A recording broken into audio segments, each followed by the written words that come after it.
Comme disait Moudimbe, le professeur Moudimbe, on ne peut pas construire l'Afrique sans l'apport de la femme.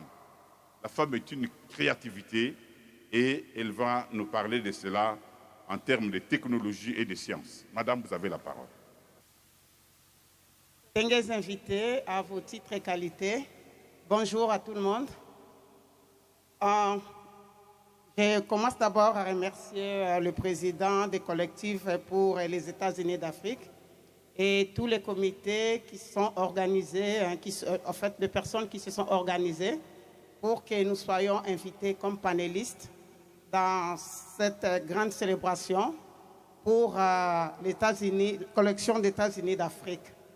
Moi, je crois en ça et je sais que nous sommes ici parce que nous croyons à cette initiative et nous savons que nous allons réussir. Si nous n'allons pas réussir, comme de grands hommes disent toujours, il faut mettre un pas et les autres feront aussi d'autres pas. Aujourd'hui, vous regardez que les Occidentaux ont changé la façon de faire la guerre. On n'est plus dans la colonisation comme c'était, il faut chicoter, il faut l'esclavagisme. Mais moi, j'ai dit, nous demeurons toujours dans l'esclavagisme, mais ça a changé un peu de forme. Parce qu'aujourd'hui, vous remarquez même dans nos maisons, pour avoir des cure-dents que nous mettons dans nos maisons, ça vient de l'étranger. Je suis même surpris d'avoir dans des supermarchés, on met du pain d'hamburger qui vient d'autres pays d'Europe.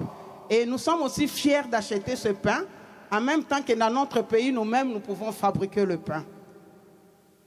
Ma petite contribution, ça serait plus par rapport à... Nous savons tous que des femmes, d'abord, nous sommes plus nombreuses que les hommes en Afrique, il paraît-il, d'après des statistiques. Et si nous remarquons que beaucoup de femmes sont dans le milieu rural, et si nous ne faisons pas attention à cette femme qui lutte pour nous, pour que nous arrivions à trouver à manger par rapport à l'agriculture, et nous remarquons aussi l'histoire, bon, on dit que nous n'avons pas l'histoire, moi je ne crois pas à cela, parce que nous savons que depuis la préhistoire, l'Afrique existait. Et si nous remarquons l'histoire, après l'Antiquité, il y avait le Moyen-Âge. Donc nous avons quitté l'Antiquité avec nos ancêtres qui faisaient la cueillette pour aller maintenant pour la culture, c'est-à-dire de l'agriculture. Mais nous devons savoir que nos ancêtres-là qui faisaient l'agriculture, donc c'est-à-dire ils avaient déjà inventé leur technologie. Et les technologies de l'époque, c'était plus la houe, parce que sans la houe, on ne pouvait pas faire l'agriculture.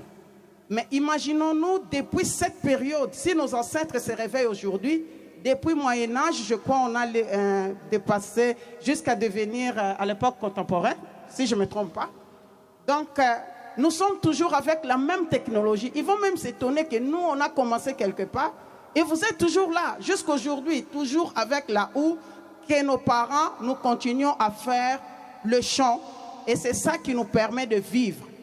Donc, nous avons ces soucis de mécaniser d'abord l'agriculture, pas seulement pour les femmes, mais pour toute l'Afrique, et de changer aussi notre façon de chercher toujours à importer. On a beaucoup régressé. Pourquoi? L'Afrique avait déjà son développement à partir du Moyen-Âge, parce que nous sommes un peu venus un peu trop luxueux. Bon, on ne peut pas avoir un poulailler parce qu'on va acheter du poulet qui vient de l'Europe. On ne peut pas avoir créé quelque chose parce que du lait va venir d'autant de pays. Et nous-mêmes, on n'arrive plus à chercher comment nous pouvons innover, comment nous pouvons avoir notre propre technologie. Aujourd'hui, si nous parlons peut-être, au moins tout le monde, les matins, nous les Africains, nous mangeons un petit pain. Mais vous imaginez que tout ce qui est comme farine, ça vient de l'étranger. Nous, nous fabriquons rien comme farine de blé pour qu'on arrive à manger le petit pain le matin avec nos enfants. Or que des scientifiques ont approuvé que nos maniocs, par l'entremise des professeurs Madame Yanjou, ont approuvé que nos farines de manioc sont capables de faire du pain, faire des beignets et faire tout ce qui est comme pâtisserie. Mais c'est à nous les Africains de savoir comment nous pouvons capitaliser ce que nos parents qui sont dans des villages qui sont en train de faire. Mais qu'est-ce qui nous manque en dehors de la mécanisation, des systèmes d'agriculture. Aujourd'hui, je vois, il y a des étudiants ici. Nous tous, au moins, on connaît des formules basiques, comme on dit que non. La vitesse, c'est le rapport de l'espace et du temps. Prenons une femme qui a un petit espace pour élaborer son champ. Et elle va mettre combien de temps et pour fournir combien d'efforts. Mais les Occidentaux ont fourni leurs efforts pour avoir leur propre technologie.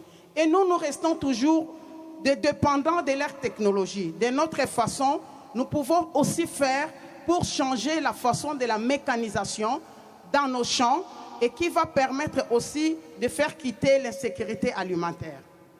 Si nous parlons de la transformation, on sait qu'il y a beaucoup de mamans qui se battent pour faire la transformation des produits alimentaires et consorts.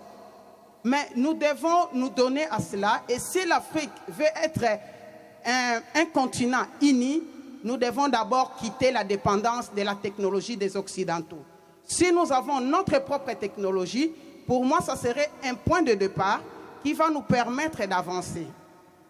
Je peux donner un exemple concret. Deux exemples, si vous me permettez, je peux dire, pour vous montrer comment nous avons, rien qu'avec des petites idées, avec mon équipe Women's Technology, comment on a changé la façon de régulation des circulations routières. Parce qu'avant, on disait toujours que non, pour réguler la circulation routière, il faut mettre toujours des poteaux ou des faits de signalisation dans l'extrémité de la route. Mais nous, on a dit, mais écoutez, nous pouvons aussi... mais en d'ailleurs, si ce n'est qu'une technologie, mais si c'est une personne qui régule la circulation, la personne peut être au milieu de la route.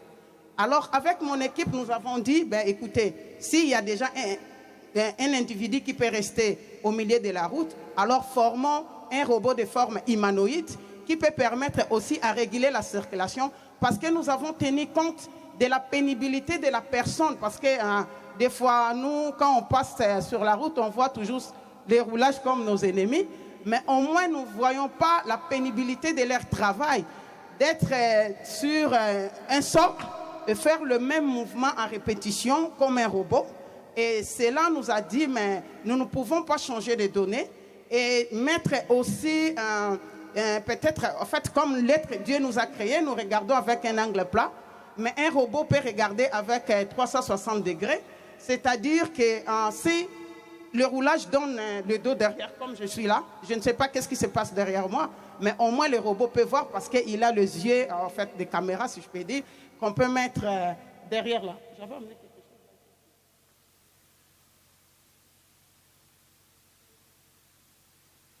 En fait, ça, c'était notre premier exemple. Et ça, je vais vous montrer un deuxième exemple.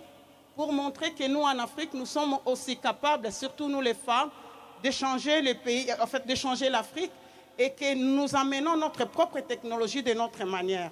Si nous remarquons aujourd'hui par rapport à la potabilité de l'eau, au moins, d'après des statistiques, on dit que plus de 60 foyers en Afrique n'ont pas d'accès à l'eau potable.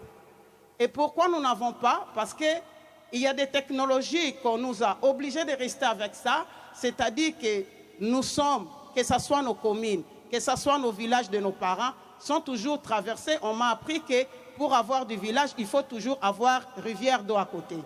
Mais le problème est que comment prendre cette eau-là et les transformer par rapport à la potabilité de l'eau. Parce que d'après les chimistes, je ne suis pas, non plus pas chimiste, on nous dit que non, il faut avoir de chlore, de sulfate et quelques produits chimiques qui peuvent permettre d'arriver à faire la potabilité de l'eau. Et si vous remarquez, tout ce qui est chlore, sulfate, surtout dans mon pays, ça vient de la Belgique. Donc si aujourd'hui la Belgique nous coupe les produits pour transformer l'eau, c'est-à-dire nous allons buver l'eau sans être traitée. Et vous imaginez d'autres conséquences des maladies qui peuvent suivre. Alors avec mon équipe, nous avons voulu révolutionner un peu le système. Nous avons fabriqué cette petite machine qu'on appelle, c'est un électrolyseur qu'on appelle Isabeau, et qui va permettre que tous nos parents, que ce soit au niveau du village, qui n'ont pas l'accès à l'eau potable, et s'ils mélangent que cette petite machine avec du sel d'étable qu'on peut trouver dans toutes les maisons, et cette solution qu'on appelle ion hypochlorite va faire qu'on arrive à avoir si nous mélangeons ça avec de l'eau, qui va nous permettre d'avoir de l'eau potable. Je crois même, nous félicitons le président de la République qui a fait des éloges de ces petites machines quand on était à l'est du pays, à Goma. Je voulais seulement conclure pour dire que non, nous les femmes, nous sommes capables. Et il y a des femmes en Afrique qui se battent, que ce soit en sciences ou en technologie, mais notre souhait est que plus l'éducation, qu'on vise plus à orienter des jeunes filles dans la nouvelle technologie, dans les STEM qu'on appelle sciences, technologies, ingénierie et mathématiques. Si plus nous orientons nos jeunes filles là-bas, je crois que ce que nous avons fait, c'est juste une goutte d'eau. Et nos jeunes filles feront mieux que nous. Je vous remercie.